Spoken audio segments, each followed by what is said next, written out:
Good afternoon, and thanks for having us in. A former Air Force staff sergeant living in western South Dakota is headed to federal prison. A judge has sentenced 28-year-old Kyle Kirchhoff to 3 years behind bars, along with 5 years supervised release. As part of a plea deal, Kirchhoff signed court documents admitting to having child pornography from a teenage girl whom he met on Tinder. This midday, a jury trial is underway at the federal courthouse in Rapid City. 48-year-old Michael Holst faces 3 child pornography charges. According to court documents, the alleged crimes occurred between 2014 and 2021. The same person arrested nearly a year ago for animal neglect in Roberts County has been arrested again for the same charge. The sheriff's office says they searched the same home on June 21st and found 2 dogs, a cat and her kittens, along with 3 rabbits. Investigators say all the animals are believed to be neglected and subjected to cruel conditions. The person is charged with 8 counts of animal neglect. They were out on bond for the original 23 counts. In the first search, 8 dogs, 7 cats, 3 kittens, and 2 rabbits were found. If you've listened to live music at the Levitt Shell in Sioux Falls, the musicians on stage have likely had your attention. But the efforts of volunteers help bring this whole experience to fruition. Tonight, we take a closer look at what they do at this popular venue. Well, one of the biggest reasons that I really enjoy volunteering with the Levitt is that I can bring my kids with. Coming up in tonight's Eye on Kellen at 10, we're going to introduce you to a handful of volunteers who help that venue hum. Well, turning to weather, another warm, maybe you might call it hot day in store. Meteorologist Scott Munt has the details.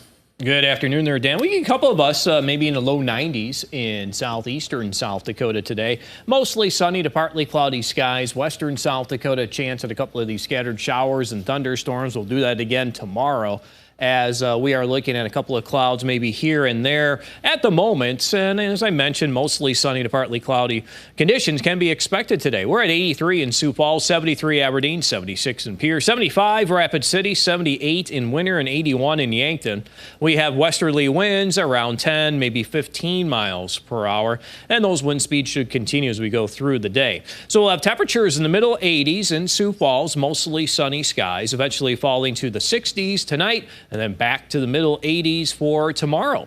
Aberdeen and northeastern South Dakota, temperatures in the low to middle 80s today will fall close to 60 for an overnight low tonight. Mostly sunny to partly cloudy skies. In central South Dakota, temperatures will also hit the 80s today. Mostly sunny skies becoming partly cloudy during the afternoon and evening, then back to the 80s again for tomorrow. While western South Dakota, we are watching the scattered showers and thunderstorms, probably upper 70s, near 80 for an afternoon high, falling to the 50s for overnight lows. We'll hit about 87 in Mitchell, maybe 90 in Yankton, 87 Spencer, and 85 in Worthington. Futurecast showing the developing showers and thunderstorms this afternoon and evening in western South Dakota. I'll have more details on your KELOLAND Live Doppler forecast coming up. Thank you, Scott. A ship called the Horizon Arctic returns to St. John's Harbor in Canada this morning, carrying pieces of the destroyed Titan submersible. This is 10 days after the vessel imploded, killing all 5 people on board during a dive to the wreckage of the Titanic. The ship was also carrying the Odysseus, a remote-operated vehicle that brought the rescue mission to an end when it spotted debris on the ocean floor a few hundred meters away from the hull of the Titanic. Oscar-winning actor Kevin Spacey appeared in a London court today at the start of his 4-week trial on a dozen sex offense charges. The 63-year-old Spacey denies allegations of offenses committed against 4 men, which are said to have taken place between 2001 and 2013. The charges against Spacey include repeated alleged incidents of indecent and sexual assaults. The trial was adjourned until Friday morning, when the prosecution will formally open its case against him. There's no end in sight for the travel chaos affecting tens of thousands of Americans. Big storms in the east and Midwest forced the cancellation of about 6,300 flights from Saturday through Tuesday, and there have been more today, just ahead of the busy holiday travel weekend. Chris Van Cleve reports. Long lines and miserable travelers. I was on hold for like at least 4 hours to get somebody, so that's ridiculous. Another day of major flight disruptions, now keeping millions from their summer vacations or getting home from them. as storms slammed the Northeast, prompting over 33,000 delays and nearly 6,300 cancellations since Saturday.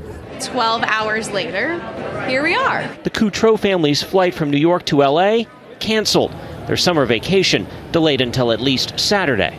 I was very disappointed, and I was like, but I really wanted to go. The problem started over the weekend. Severe weather hitting major hubs from Colorado east back to back. Snarling flights made worse by emergency repairs at an FAA facility outside Washington Sunday night.